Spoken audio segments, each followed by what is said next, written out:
আমি প্রথমে ভেবেছি যে আমার ব্লুটুথটা অন করা আছে, আমি ভিডিও করে যাচ্ছি, তো ভয়েস ওভার দিয়ে করছিলাম। পরে দেখি ভিডিও অন করে যে আমার ভয়েসটাই আসেনি, ব্লুটুথ অন করা হয়নি। কি আর করার, পরে আবার ভয়েস ওভার দিতে হলো। তো আমার ছেলের আজকে বার্থডে, বড় ছেলের। আমি নিচে নেমে আসলাম, ফ্রিজে একটা কেক রেখেছি। মিস্টার বেকার থেকে আজকে একটা কেক নিয়ে আসছি ওর বার্থডের জন্য। তো কেকটা বের করে নিলাম আর ফুলটা নিয়ে নিলাম। এই যে আমার ব্যাটালিয়ান আমাকে সাহায্য করছে তার ভাইয়ার বার্থডে সারপ্রাইজের জন্য।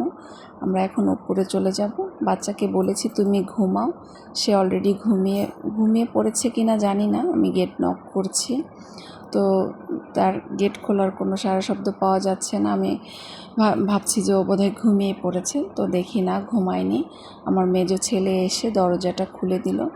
যেই আমি তাকে বললাম হ্যাপি বার্থডে টু ইউ বাবা, সে তো অবাক হয়ে খাটের উপরে বসে আছে, তার মেজো ভাই তাকে টেনে নামাচ্ছে। তো আমার ছেলে পুরো শকড হয়ে গেছে বার্থডে উইশ করার পরে। সে বলতেছে তোমরা এখনও ঘুমাওনি। সে অবাক হয়ে গেছে, আর কোনো কথাই বলছে না, পুরা শকড হয়ে গেছে।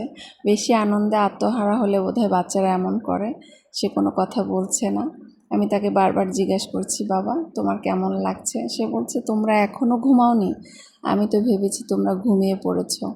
তো কালকে কেক কাটলেই তো হতো, এত রাতে কেক কাটতে হবে? সে এটাকে খুব ন্যাচারালি দেখতেছে, কিন্তু আমি তার জন্য সারপ্রাইজ প্ল্যান করে রেখেছি আগের থেকে। তো ফাইনালি কেকটা কাটা শুরু করলাম আমার সাঙ্গপাঙ্গ নিয়ে। তারা খুব খুশি, ছোট বাচ্চা দুইটা, যে তার ভাইয়াকে উইশ করেছে। সে দেখেন আমার ছেলে কি করছে খুশির জন্য। এত ভালো লাগে বাচ্চাদের এই মুহূর্তগুলো দেখলে।